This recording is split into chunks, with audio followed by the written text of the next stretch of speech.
Olá, pessoal, tudo bem? Sejam todos bem-vindos ao nosso podcast Mulheres Rainhas.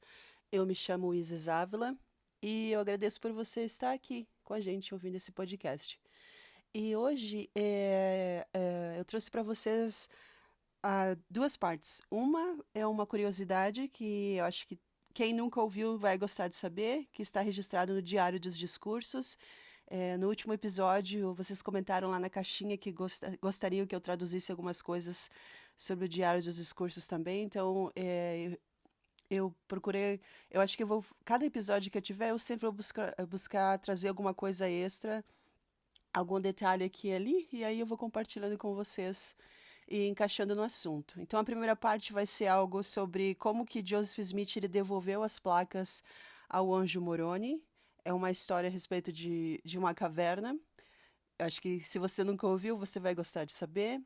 E a segunda parte, a gente vai falar sobre o processo de como que é feito a escolha de um presidente de estaca e como que esse processo, como isso pode ajudar a gente nas nossas escolhas para a vida eterna que a gente está fazendo hoje aí, principalmente da forma como está esse mundo, nessa forma é, em comoção, como está os dias de hoje, e ao mesmo tempo tantas coisas legais acontecendo, né? Então, eu acho que vocês vão gostar. Então, fiquem com a gente até o final do podcast, porque vai ter várias coisas bem legais. E, para começar também, eu gostaria de comentar com vocês a respeito. Não sei se vocês acompanharam o post que o presidente Nelson ele fez 2 dias atrás. Eu estou gravando hoje na quinta-feira. O presidente Nelson fez um post comentando sobre a saúde dele, né? E ele até mesmo postou uma foto que ele estava com um andador aquele tipo de andador para quando as pessoas já estão um pouco mais, já têm um pouco mais de idade e a gente sabe quando a gente começa a ficar mais velha, a gente começa a perder um pouco do equilíbrio, né? Então é isso que o presidente Nelson ele está comentando no post dele, que isso faz parte da idade. Imagina, ele completou 98 anos em setembro do ano passado, completa 99 anos esse ano, então imagina, quase um século. E se você tem as suas próprias redes sociais, você pode seguir o presidente Nelson nas redes sociais dele. Ele tem perfil oficial no Facebook, no Instagram e também no Twitter. Você não precisa ter todos esses, né? A rede social que você mais gosta de usar, você pode adicionar ele. Assim como os 15, né? Toda a primeira presidência e o Quórum dos 12, eles têm o perfil oficial deles. A presidência geral da primária das moças da Cidade Socorro também. Presidência geral dos rapazes e também da escola dominical também tem perfil. Então, fica bem mais fácil você manter contato em tempo real com eles, porque cada vez que eles fazem um post, você recebe a notificação. E é bem interessante porque praticamente quase todos os dias a gente está recebendo alguma atualização, alguma coisa do que está acontecendo. Então é legal para saber o que está acontecendo na igreja no mundo também. E entender, né, o que eles estão comentando, o que está a ênfase, o que eles estão ensinando. E o presidente Nelson ele falou assim: você deve ter ouvido um boato de que alguém me viu em algum lugar usando um andador ou uma cadeira de rodas. Bem, não é um boato. De vez em quando tenho um pequeno desafio com o meu equilíbrio. Acho que não deveria me surpreender quando surgem pequenos problemas quando me aproximo da marca de completar um século. Felizmente, meu coração está bom, meu espírito está forte, assim como minhas pernas e meu cérebro ainda funcionam. Amo vocês, meus queridos irmãos e irmãs, e sou grato todos os dias por servir ao Senhor e a vocês. Pequenos desafios com equilíbrio físico devem ser a menor das nossas preocupações. Vamos para frente e para cima. Fecha aspas.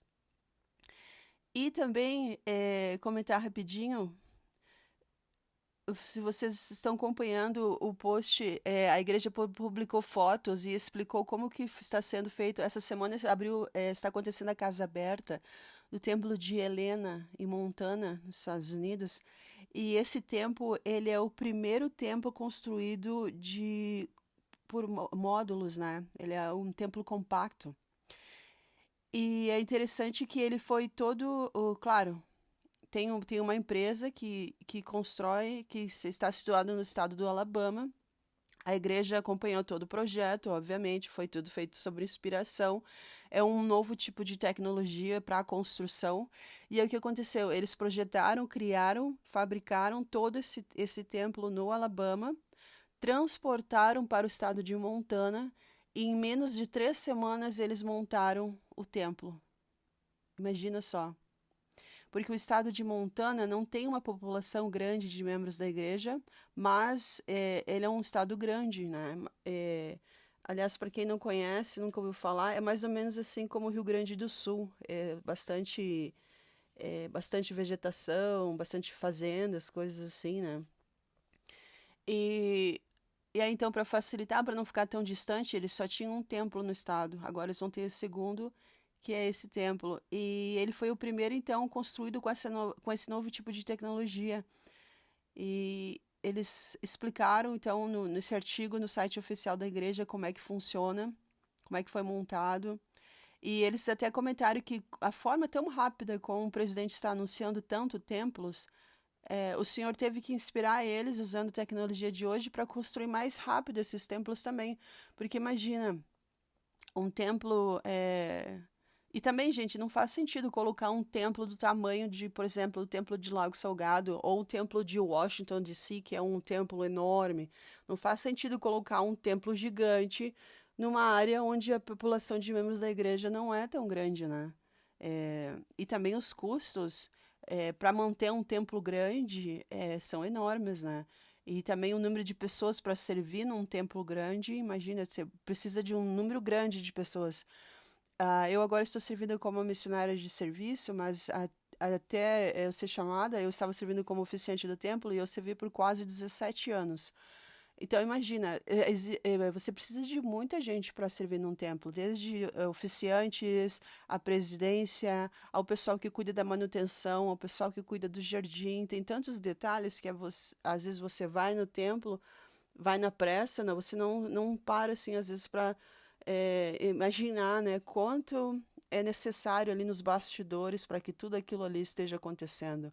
Tem a parte técnica, a parte que cuida da tecnologia, a parte que cuida das ordenanças para que tudo esteja acontecendo da forma certa, né? Tem uma administração acontecendo ali. Então é muito interessante. Então esse templo de Helena, ele foi o primeiro construído nesse estilo e a gente pode esperar que daqui para frente agora vai pipocar mais templos como esse, porque em áreas onde a igreja não tem uma população grande de membros da igreja, ou áreas que são, por exemplo, áreas rurais, áreas onde, ou também áreas urbanas onde não tem um espaço. Por exemplo, você pegar São Paulo hoje, como é que você vai pegar uma área enorme para construir um templo lá, né? Tem que ser um templo, um estilo mais compacto. Eu não vi ainda a planta de como vai ser o templo que vai ser construído ali na região leste, né, do estado de São Paulo, mas vamos ver. Né, a gente vai ter um templo em Ribeirão Preto também, em Londrina, né? Então tem áreas que nem que você quisesse colocar um templo gigante lá, não ia ser possível porque, né, já está tomado, já são áreas urbanas muito grandes. Então, em alguns desses lugares também terão templos compactos. E é interessante que o custo também diminui, e aí, com o custo diminuindo, pode fazer mais templos. Então, olha só que interessante. Isso é algo que eu espero que vocês estejam acompanhando, porque é algo que não aconteceu em nenhuma outra geração, em nenhuma outra dispensação desse planeta, né? E a gente está vendo tudo isso acontecer diante dos nossos olhos, a história sendo escrita. E olha só que legal, né?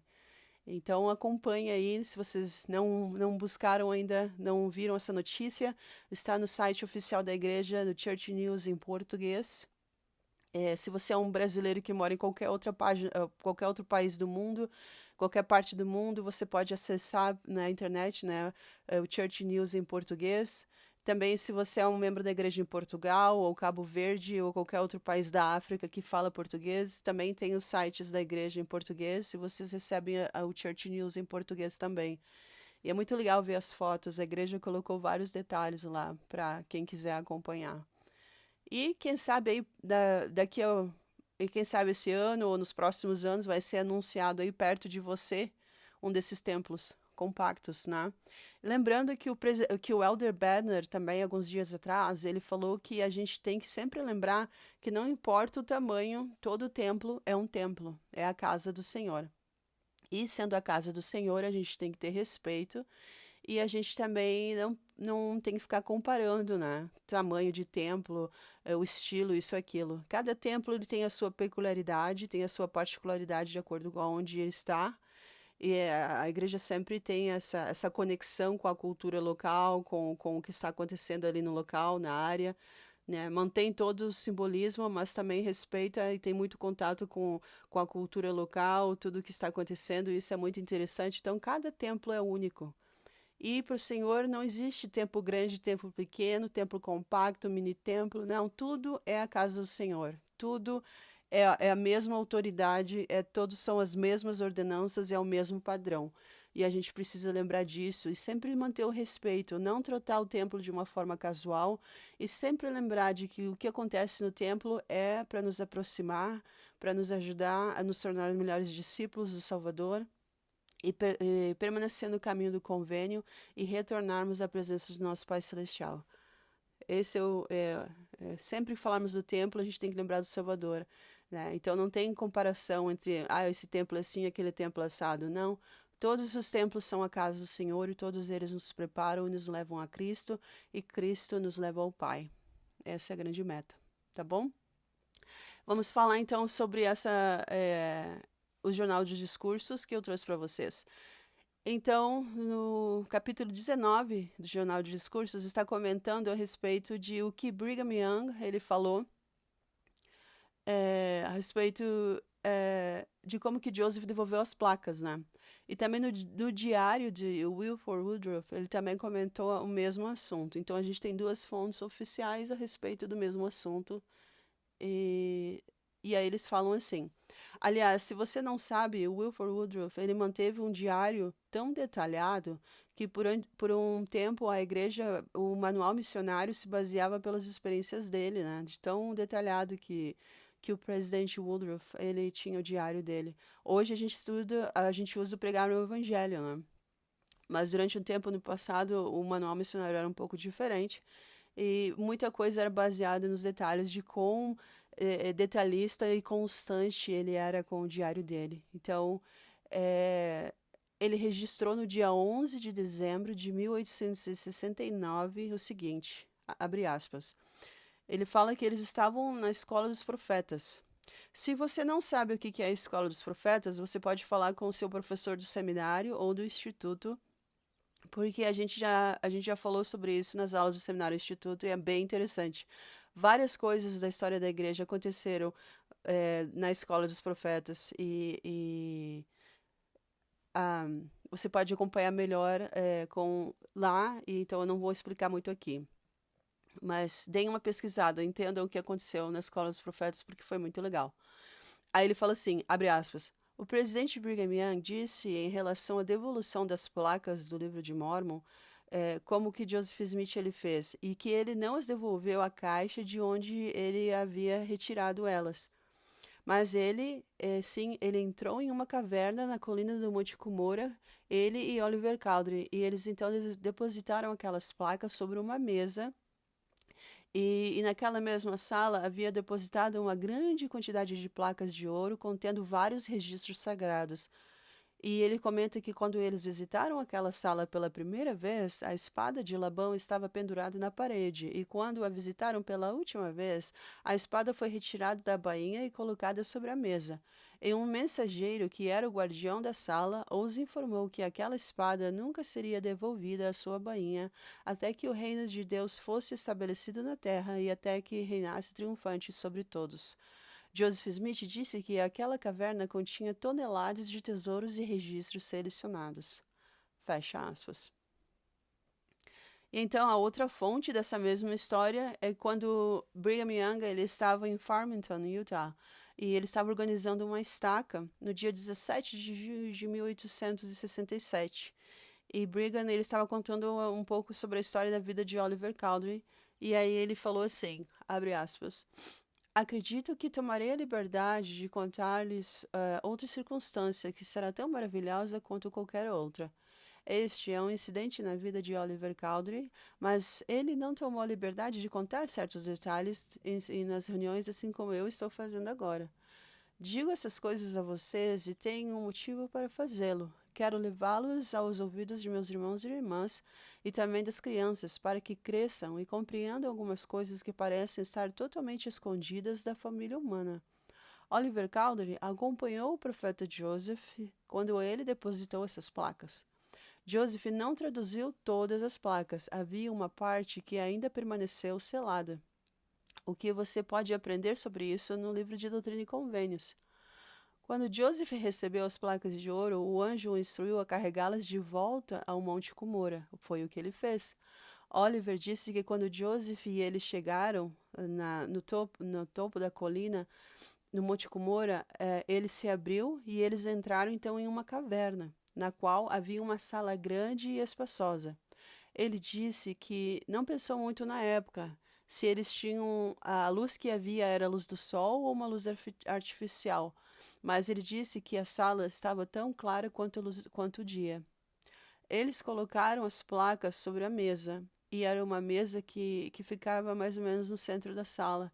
E sobre essa mesa havia uma pilha de outras placas, de até mais ou menos 60 centímetros de altura. E havia mais placas nesta sala, de que provavelmente muitos vagões precisariam para carregá-las. Estavam empilhadas nos cantos ao longo da sala e também havia várias prateleiras nas paredes com mais registros. E a primeira vez que eles foram lá, a espada de Labão estava pendurada na parede, mas quando eles retornaram, ela havia sido retirada e colocada sobre a mesa, junto às placas de ouro. Foi desembainhada e nela estavam escritas as seguintes palavras: essa espada nunca mais será embainhada até que os reinos deste mundo se tornem o reino de nosso Deus e seu Cristo. Digo isso como vindo não apenas de Oliver Cowdery, mas de outros que estavam familiarizados com isso e que o entenderam também quanto nós entendemos. E estamos aqui nesta reunião agora, aproveitando esse dia. E aos poucos nos separaremos e partiremos para as nossas casas, esquecendo a maior parte do que foi dito, mas lembrando de algumas coisas e alguns detalhes. O mesmo acontece em outras circunstâncias da vida. Então eu conto isso e quero que vocês entendam e tomo a liberdade de me referir a essas coisas para que não sejam esquecidas ou perdidas. Tomo a liberdade para que não sejam esquecidas. Fecha aspas. Então, muito legal essa história, né? Eu vou postar um desenho que um membro da igreja fez, mais ou menos o que ele imaginou que seria essa caverna, né? Eu vou postar no nosso Instagram. Então vocês podem ir lá, se chama Mulheres Rainhas Podcast. Esse é o nome do nosso Instagram. E vou postar lá para vocês ter uma ideia de como que era essa sala. E, obviamente, né, gente, que essa caverna, se você for lá no Monte Cumora, você não vai entrar lá e ver essa caverna, porque eu mesma já fui várias vezes no Monte Cumora, então não tem nada lá. A gente sabe que tudo que os anjos eles tomam conta, tudo que são materiais e registros sagrados, o Senhor tem uma certa cuidado, né? E tudo que está sobre o cuidado dos anjos operam sobre leis diferentes do que a gente está vivendo aqui nesse mundo celestial mortal. Então, certamente, quando eles entraram lá, teve autorização, então eles provavelmente foi algum tipo, sei lá, transladados, algo assim. A gente não sabe se essa caverna está dentro do Monte Cumora agora mesmo, né? Se fosse assim, a igreja já teria falado pra gente. Tem mesmo alguns historiadores que eles acreditam que esse monte, o Monte Cumora é um detalhe, mas havia algumas coisas, geografias diferentes sobre o livro de Mórmon. Então, existem algumas coisas sobre a geografia do livro de Mórmon que a gente ainda não tem respostas. A gente vai ter durante o milênio, a gente não tem agora. Então, né, não dá para achar que é um local que é fácil de ir ali, aperta o botão e entra, né? Não é um shopping center, né? Esse é um lugar que são registros sagrados e até mesmo a parte selada do livro de Mórmon, a gente sabe que a gente ainda não recebeu essa parte.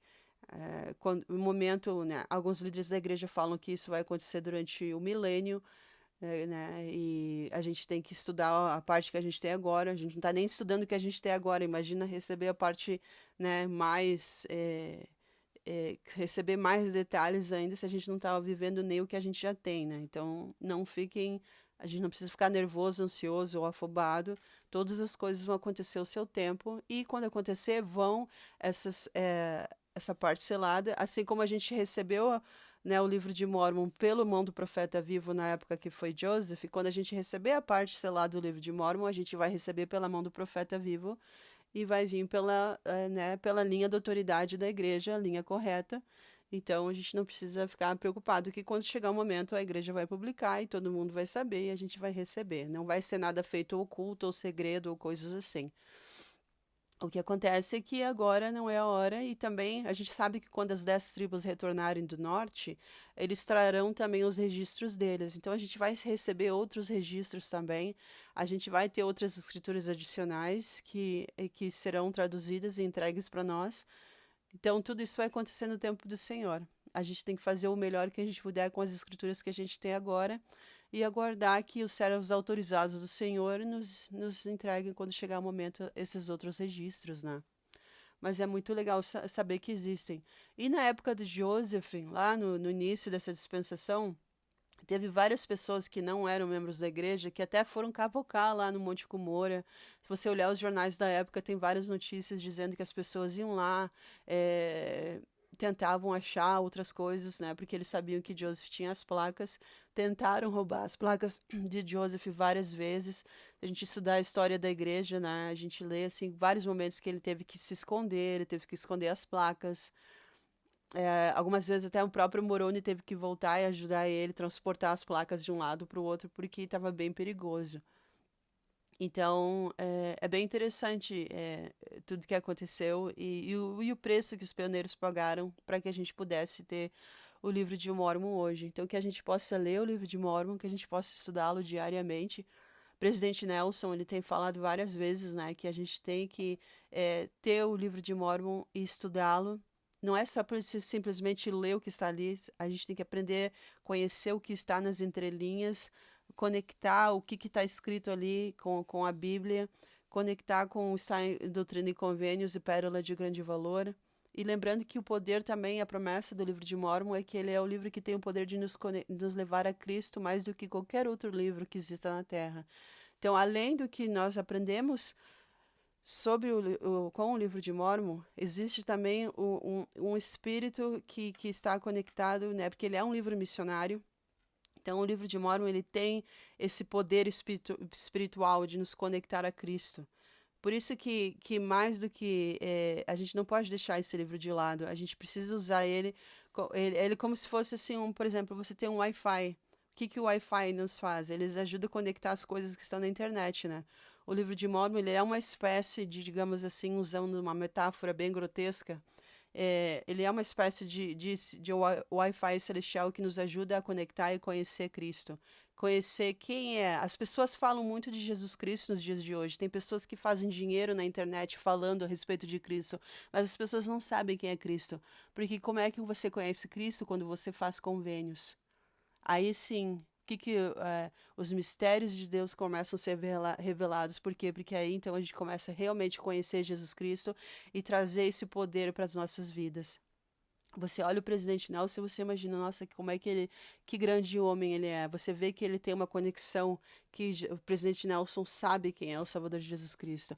Pois é, essa é a promessa que o livro de Mórmon ele dá para nós, que a gente vai conseguir conhecer, ter um relacionamento com o nosso Salvador, um relacionamento pessoal, né? E se torna nosso mestre, nosso amigo e muito mais.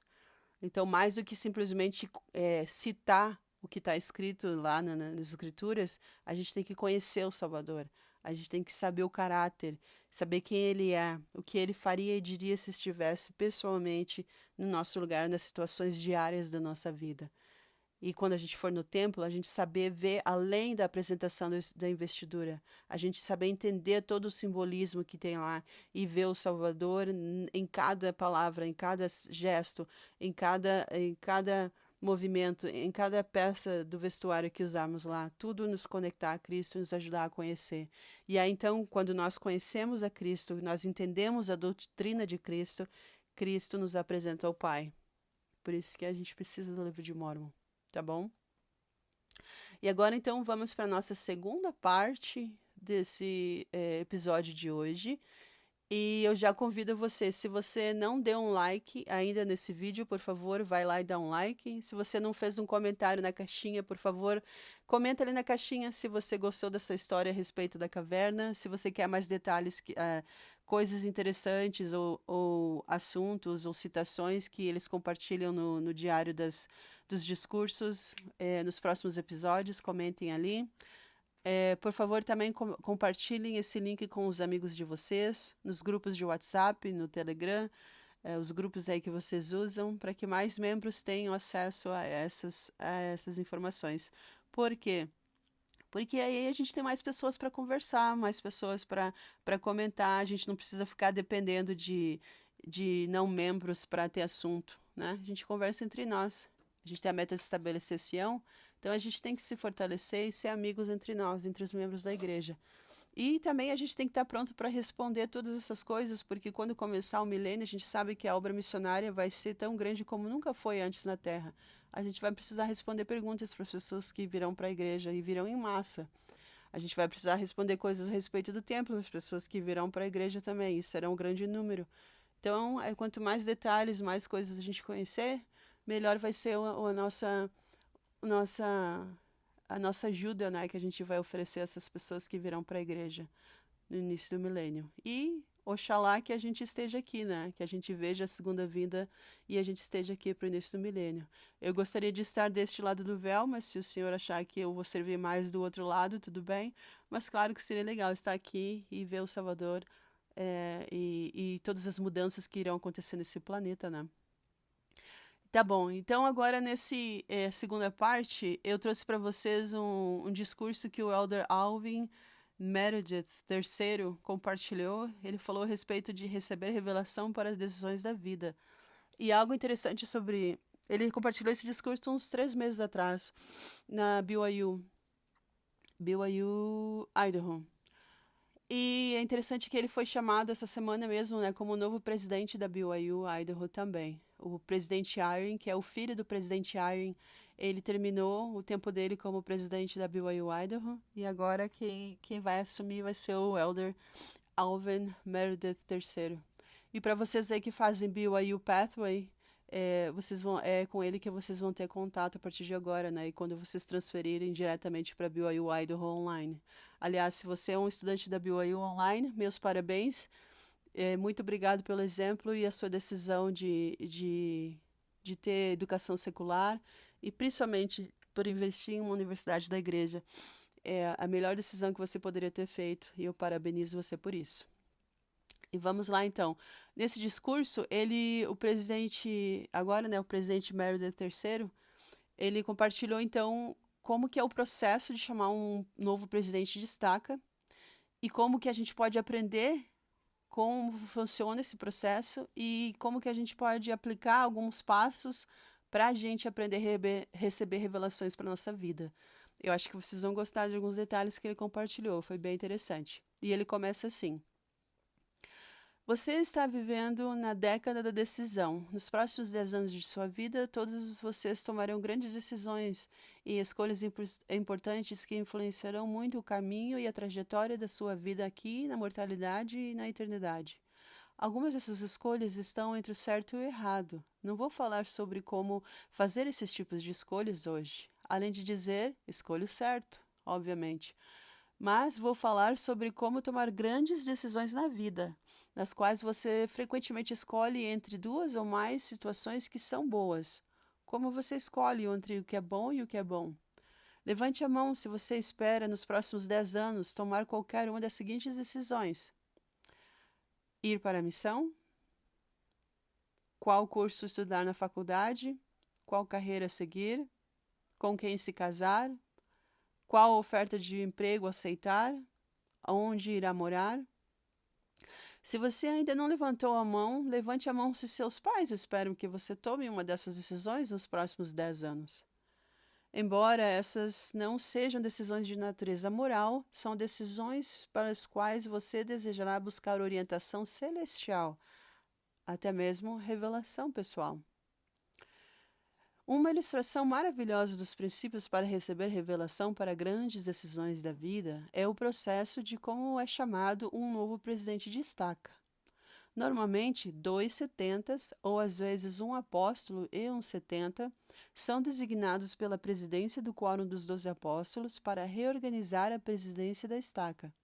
A tarefa deles é discernir quem o Senhor deseja que chamem como o novo presidente da estaca. Esta não é uma escolha entre boas e más ações, mas sim entre todas as reorganizações de estaca em que estive envolvido, havia vários homens dignos e capazes de servir como presidente de estaca. Vamos discutir hoje, então, como uma reorganização que é representativa da maioria, e então vamos destacar alguns princípios importantes neste processo. Anos atrás, quando servia como 70 diário no Tennessee, uma nova estaca foi criada, o que exigiu a reorganização de uma presidência de estaca. Fui designado para ser o companheiro júnior do Elder Christofferson, do Quórum dos 12 Apóstolos. Como você pode imaginar, eu fiquei emocionado. O Elder Christofferson e eu passamos aquele fim de semana em espírito de oração e jejum. Não tínhamos outra agenda além de buscar revelação sobre quem o Senhor queria que servisse como o novo presidente da estaca. Como é típico, realizamos uma série de entrevistas no sábado de manhã. Antes de começarmos as entrevistas, fizemos uma oração juntos e, em seguida, entrevistamos a presidência da estaca, os bispos, os presidentes de ramo, sumo-conselheiros e alguns outros homens. Foram entrevistas muito breves, geralmente com menos de 10 minutos, e cada um dos irmãos que entrevistamos forneceu uma breve lista biográfica com informações que nos ajudariam a estar atentos às suas circunstâncias individuais. Nessas entrevistas, pedimos a cada líder do sacerdócio que compartilhasse algumas informações sobre si mesmo e depois pedimos o nome de 3 irmãos que eles recomendariam para ser considerados como o novo presidente de estaca. Frequentemente pedíamos aos irmãos que explicassem por que recomendavam aquelas pessoas e fizemos perguntas de acompanhamento. Tomamos notas sobre o que eles disseram, mas mais importante, sobre as impressões espirituais que recebemos. As entrevistas duraram aproximadamente 3 horas e podem ser melhor descritas como um grande trabalho espiritual. Quando terminamos a última entrevista e a porta foi fechada, o Elder Christofferson virou-se para mim e disse: Bem, Elder Meredith, o que acha? Como 70 diária, sempre senti que essa pergunta era uma espécie de teste espiritual. Perguntei ao Elder Christofferson: quanto do que penso você quer saber? Você gostaria de 5 nomes, 3 nomes ou um nome? Com sua maneira bondosa e gentil, o Elder Christofferson disse: Vamos começar com 5 nomes. Peguei as fichas, as folhas das quais eu havia feito as minhas anotações e selecionei os 5 homens que julguei que mereceram a maior consideração e coloquei esses nomes sobre a mesa. Ele me fez perguntas instigantes sobre as minhas impressões e, por fim, ele disse: também acho que o presidente da estaca é um desses 5 homens. Agora, se você reduzisse a 3, quem seriam os 3? Olhei para as folhas que estavam sobre a mesa, consultei algumas anotações que havia feito, pensei um pouco e então separei 2 das folhas que estavam e deixei que ficassem apenas 3. Conversamos sobre os 3 homens restantes. Cada um deles era digno e capaz. E então ele finalmente perguntou: se você colocasse esses 3 homens na ordem da sua recomendação, que ordem você teria? Eu olhei para a mesa e disse: na verdade, a ordem que eles já estão? Ele olhou para as folhas sobre a mesa e perguntou-me para mim com um sorriso: é da esquerda para a direita ou da direita para a esquerda? Eu disse: da esquerda para a direita. Ele concordou. Eu senti que passei no meu teste espiritual. No entanto, o verdadeiro teste espiritual era determinar se nossos pensamentos e sentimentos estavam alinhados com a vontade do Senhor. O Elder Christofferson nos convidou a nos ajoelhar para buscar confirmação por meio da oração. As palavras são sempre diferentes nessas orações, mas a intenção é sempre a mesma: perguntar ao Senhor se está certo. Quando dissemos Amém, ambos ficamos de joelhos e esperamos por um sentimento de confirmação. Nesse caso, como costuma acontecer, veio com uma sensação de paz. Nada grandioso ou estrondoso, apenas pequeno e simples, mas muito claro. Sabíamos quem o Senhor queria que servisse como o novo presidente da estaca. A seguir, então, gostaria de compartilhar com vocês 5 princípios do processo de chamada de um novo presidente de estaca que nos ajudarão a obter orientação para as grandes decisões da vida. E acrescento um alerta: esses princípios não são uma lista de verificação, porque a revelação não tem uma fórmula ou segue uma ordem específica. Eu apenas estou compartilhando minha experiência com vocês. Então, o primeiro princípio é abordar nossas decisões da vida em espírito de oração e jejum. As autoridades da igreja designadas para chamar o novo presidente de estaca o fazem em espírito de oração e geralmente também um jejum. Nós deveríamos fazer o mesmo. Busque a orientação do Senhor no início do processo da tomada de decisão e durante todo o processo, mantenha o espírito de oração. Ore como Nefe fez. Ele descreveu uma de suas orações da seguinte maneira, abre aspas, e aconteceu que eu, Nefe, voltei à tenda de meu pai depois de falar com o Senhor. Fecha aspas. Note que ele fala com o Senhor e não para o Senhor. Não para ele. Agora quero dizer isso com muito cuidado e espero que você entenda o que quero dizer. O conselho de apenas orar sobre isso, quando se trata de grandes decisões da vida, é muito simplificado. A oração é uma parte vital do processo revelatório, mas não é a única. A revelação muitas vezes requer trabalho além da oração. O Senhor disse a Oliver Cowdery, abre aspas, eis que não entendeste. Você supôs que eu te daria, quando você não fez nada a não ser pedir. Fecha aspas. Ele estava ensinando a Oliver que apenas pedir não era o suficiente. E é então que nos leva ao segundo princípio. Encontrado no conselho do Senhor a Oliver, no versículo seguinte, é dito que ele deveria estudar bem em sua mente. Revelação requer esforço. A informação muitas vezes precede a inspiração. A preparação é o preço que pagamos pela revelação. Existem muitas maneiras de dizer isso, mas reconheça que o Senhor o abençoou com uma boa mente e espera que você a use. Há uma quantidade enorme de trabalho espiritual envolvido quando as autoridades da igreja estão discernindo quem o Senhor deseja que chamem como presidente de estaca. Nessas entrevistas, fazemos perguntas de acompanhamento, fazemos anotações, estudamos em nossas mentes, conversamos entre nós e tudo enquanto, principalmente, anotamos também tudo que ouvimos como sussurros no Espírito. O que significa estudar em sua mente? Você já pensou sobre isso? Estudamos o que os profetas e apóstolos disseram, lemos a nossa bênção patriarcal e buscamos orientação nela. Isso também significa que fazemos nossa lição de casa. Nós fazemos a nossa pesquisa, nós quebramos a planilha e fazemos a nossa análise. Nós desenhamos uma linha no centro de uma página com prós e contras de um lado e do outro e perguntamos a nós mesmos que informações me ajudarão a obter uma melhor inspiração. E então fazemos o que podemos para encontrar essa informação. Agora, a maioria das nossas grandes decisões da vida serão feitas com informações imperfeitas ou incompletas. Mas, se fizermos tudo o que pudermos para estudá-lo completamente, o Senhor compensará o que não podemos conhecer perfeitamente. Outro qualificador importante sobre estudá-lo em nossas mentes é que o estudo nem sempre nos dá a resposta, mas o estudo que fizermos nos qualificará para obter a resposta, para receber a revelação. Por exemplo, ao chamar o novo presidente de estaca, pedimos aos líderes do sacerdócio que entrevistamos que nos deem nomes dos homens que eles recomendariam. Minha experiência tem sido que cerca de metade do tempo, o homem mais recomendado é aquele que é chamado. Em outras palavras, na metade das vezes, a informação leva diretamente à resposta, o que também significa que na outra metade, algo além da informação levará à resposta. Em uma reorganização de estaca da qual participei, eh, o homem que foi chamado foi recomendado apenas por uma da outra pessoa.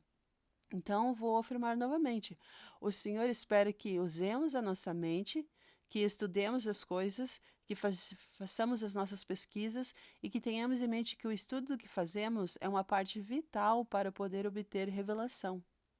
E aí, então, nos leva ao terceiro passo, que é o terceiro princípio que gostaria de compartilhar com vocês hoje, que é aconselhar-se com pessoas de confiança.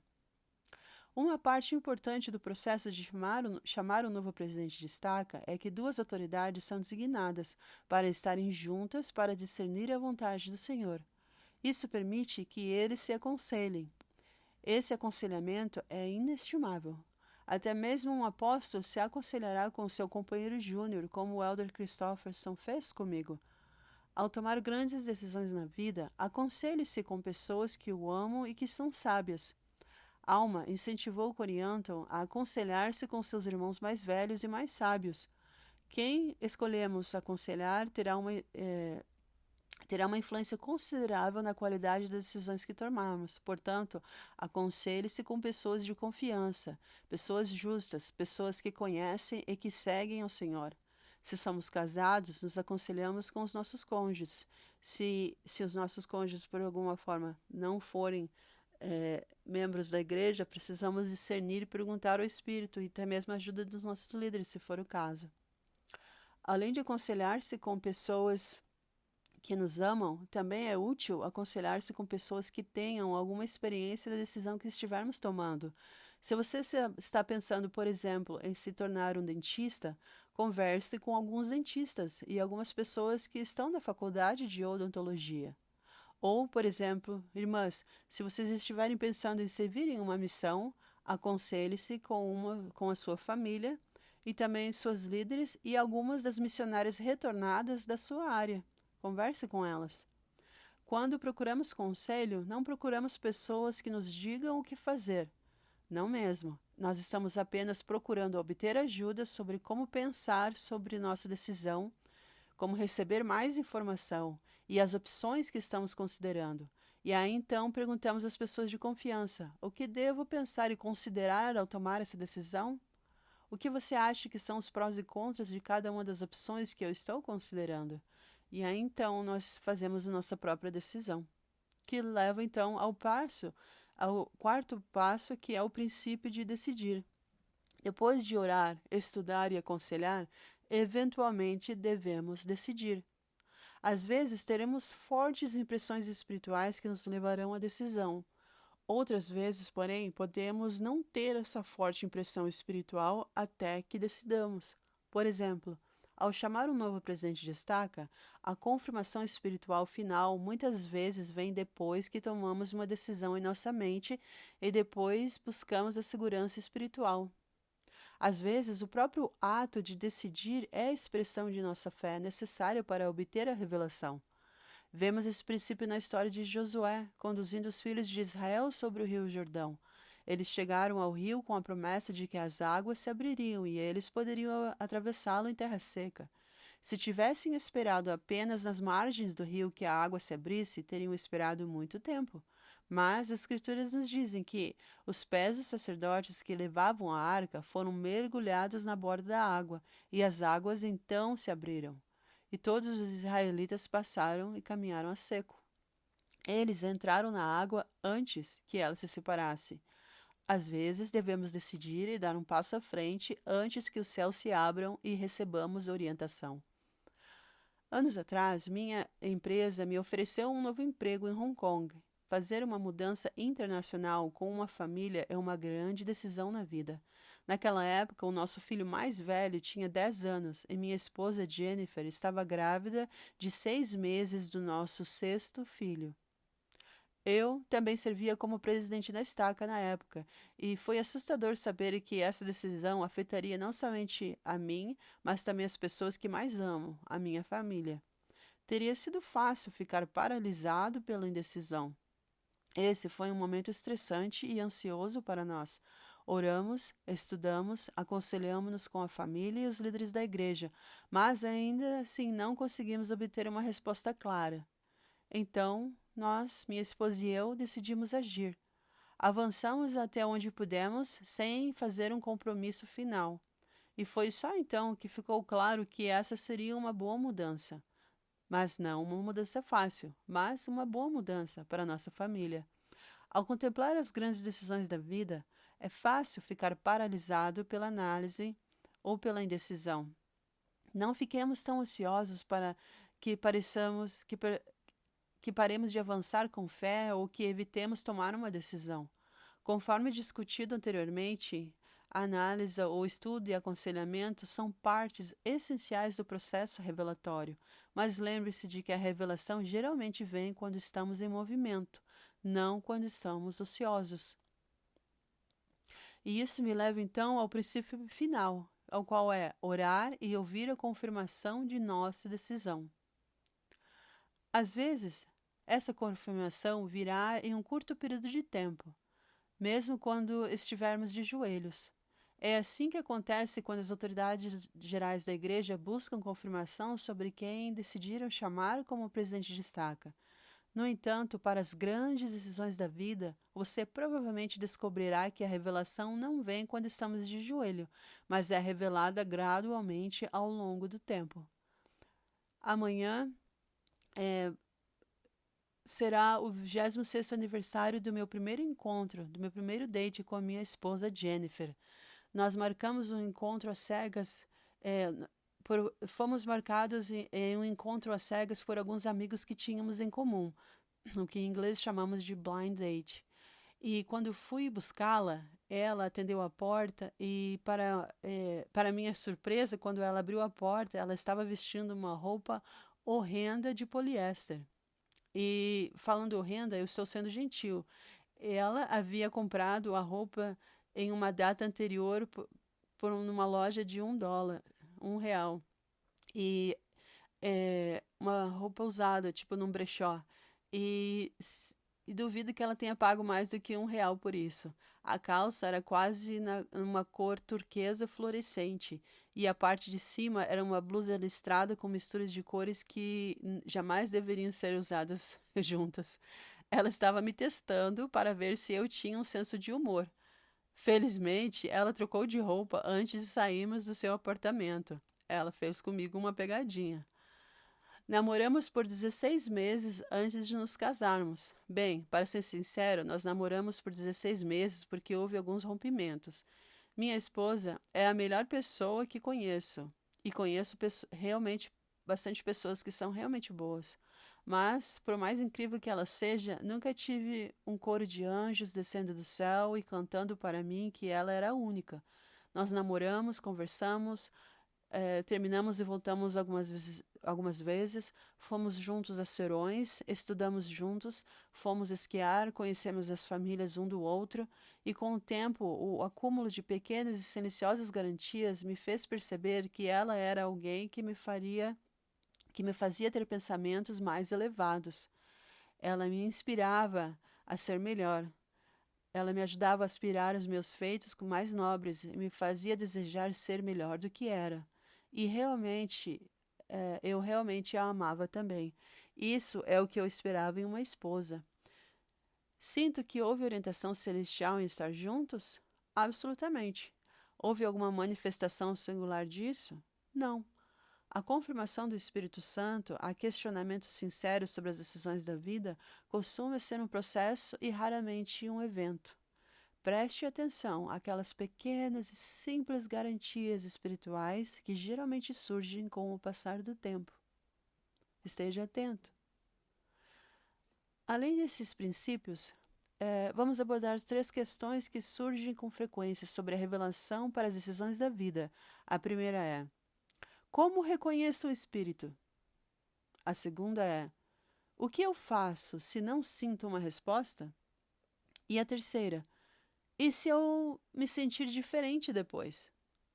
Bom, a primeira pergunta, como reconheço o espírito, tem uma pergunta intimidamente relacionada. Como posso saber se é o espírito ou os meus próprios pensamentos? Essas são questões com as quais tenho lutado com frequência, principalmente durante aquela década de decisão. As respostas completas a essas perguntas são dignas de um sermão separado, mas vamos examinar alguns pensamentos. 1. O sentimento de paz é uma das manifestações mais comuns do espírito. Também é comum que o espírito fale à nossa mente e ao nosso coração juntos. As respostas de confirmação podem vir até nós em expressões que soam, parecem, tipo, isso faz sentido. Claro, isso parece ser certo. Eu me sinto bem, muito bem com isso. Isso faz sentido com os convênios que abracei. Sim, isso está de acordo com o que a igreja ensina. E por outro lado, às vezes o espírito nos constrange ou nos redireciona com sentimentos opostos ou um estupor de pensamento. E com relação ao discernimento entre nossos próprios pensamentos e o espírito, o Elder Bednar nos disse, abre aspas, parem de se preocupar com isso. Prossiga com fé no Senhor Jesus Cristo. Seja um bom menino, seja uma boa menina. Eu prometo a você que seus passos serão guiados. Fecha aspas.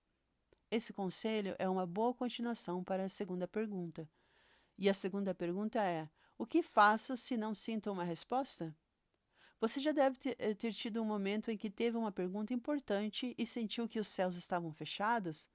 Eu certamente já tive. O elder Richard J. Scott disse, abre aspas, o que você faz quando se prepara cuidadosamente, ora fervorosamente, espera um tempo razoável por uma resposta e ainda não sente que foi respondido? Você pode querer expressar gratidão quando isso acontecer, pois é uma evidência de sua confiança que o Senhor tem em você. Quando você estiver vivendo dignamente e sua escolha estiver de acordo com os ensinamentos do Salvador e você precisar agir, prossiga com confiança.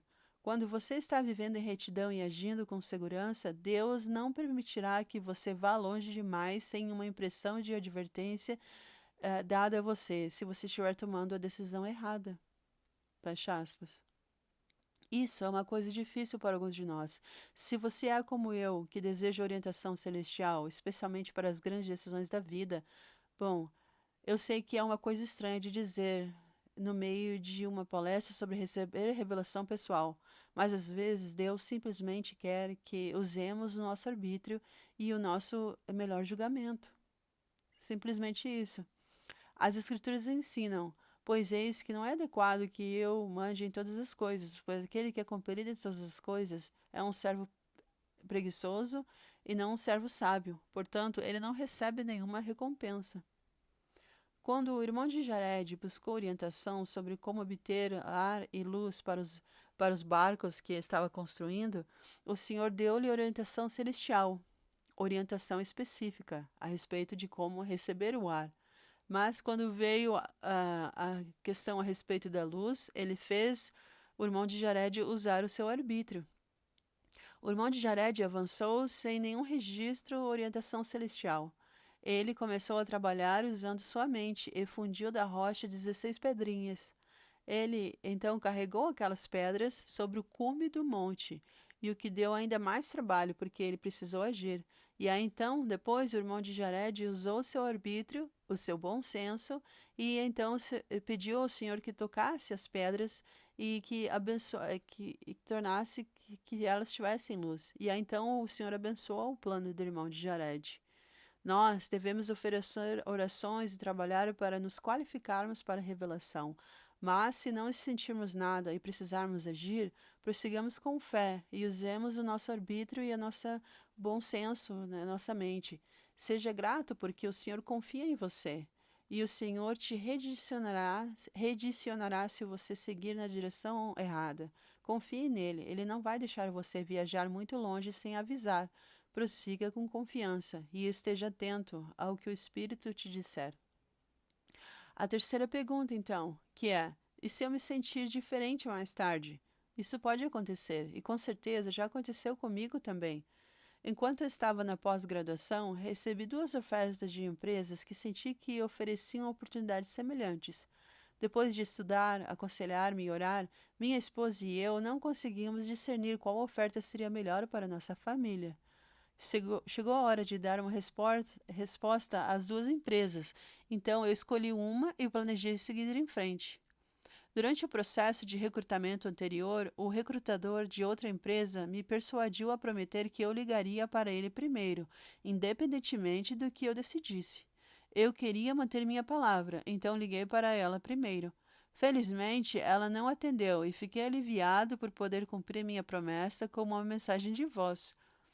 Então, na mensagem de voz, expliquei que havia escolhido a outra empresa e depois contei a ela todas as coisas do que havia gostado na outra empresa. Quanto mais eu falava, mais me sentia mal do estômago com aquela decisão. Na hora que desliguei a ligação, eu sabia que precisava rever a decisão.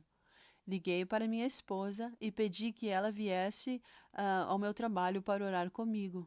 Nós então nos ajoelhamos juntos e oramos e ficou claro para nós dois que precisávamos mudar a nossa decisão. Eu me senti bem com isso, exceto de que eu já havia deixado uma mensagem de voz recusando a oferta para outra empresa. Foi então que eu liguei de volta, esperando que ela ainda não tivesse ouvido a mensagem de voz, mas ela já tinha ouvido, e então graciosamente permitiu que eu mudasse de ideia. Alguém pode perguntar: como isso pode acontecer? Pode ser que eu ainda estivesse aprendendo a linguagem do espírito, e mesmo agora eu ainda estou aprendendo. Além disso, em alguns casos, podemos descobrir que a resposta original é um dos vários trampolins para o destino final. Um pensamento adicional sobre esta questão. Só porque o caminho que você escolheu acaba sendo difícil, não significa que não seja certo. Algumas das melhores decisões que minha esposa e eu tomamos nos levaram a caminhos difíceis, mas nós crescemos muito. Principalmente nós tivemos um crescimento espiritual de outras maneiras porque tomamos essas decisões. Como a irmã Michelle Gregg ensinou na conferência geral mais recente, ela disse, abre aspas, o Pai Celestial está mais interessado em nosso crescimento como discípulos de Jesus Cristo do que em nos consolar. Fecha aspas. Então, não mude de rumo só porque não é confortável. Só mude de rumo quando não estiver mais certo. Concluindo, prometo que, ao buscar a revelação, exercer seu arbítrio e usar a seu bom senso, a sua boa mente, com a qual o Senhor te abençoou, você andará na luz do Senhor. Deixo o meu testemunho com vocês de que temos um Pai Celestial que nos ama além de medida, e esse amor é eterno. Testifico que Jesus é nosso Salvador e Redentor. Também declaro que o Espírito Santo nos ajudará a viver em retidão e nos guiará em nossas decisões e nos protegerá. Em nome de Jesus Cristo. Amém. Então, gente, esse foi a mensagem. Eu achei muito legal, né? A forma como os passos que ele compartilhou sobre o processo de escolher um presidente de estaca, como que um apóstolo e um 70 trabalham juntos para chegar, né, a revelação de quem será o novo presidente e como que a gente pode aplicar isso na nossa vida. Então, eu espero que vocês tenham entendido esses passos que ele compartilhou, que esses passos também possam ajudar você, né, nas decisões que você precisa tomar aí na sua vida. A gente sabe que o país, o mundo, né, principalmente aí após essa pandemia, a gente ainda está passando por consequências, né? Muitas questões econômicas acontecendo, questões de geopolítica acontecendo, muitas questões também envolvendo a saúde mental das pessoas. Então a gente precisa buscar o máximo de recursos celestiais que a gente souber de como aplicar para que a gente possa tomar as decisões certas e a gente possa permanecer firme no caminho do convênio e ser abençoado pelas nossas escolhas. Vai ser difícil? Com certeza, né? Ninguém disse que seria fácil viver nesses últimos dias. Mas a gente foi treinado para isso, né? A gente esperou 6.000 anos para nascer, porque a gente foi treinado para chegar aqui nessa época e para fazer diferença. E mais do que chegar aqui e fazer diferença no mundo, a gente veio para ajudar a construir o reino. Esse é o propósito de nós nascermos nessa época. Esse é o propósito pelo qual nós temos arbítrio, né? Para escolher estar do lado do Senhor e permanecer ao lado do Senhor e preparar nós mesmos, a nossa família, a nossa ala, as pessoas a quem a gente serve, para receber o Salvador em sua segunda vinda e para irmos para o milênio, né? Vai ser uma grande fase também que vai acontecer, que espero eu que todos nós sejamos convidados a participar. Então, muito obrigado pela sua participação nesse podcast, por estar aqui até o final com a gente. Por favor, não se esqueça de compartilhar o link com seus amigos. Se inscrevam, se você ainda não estiver inscrito, deixa um like. E a gente conversa então no próximo episódio, que eu tenho certeza que você vai gostar. Tá bom? Tchau, tchau.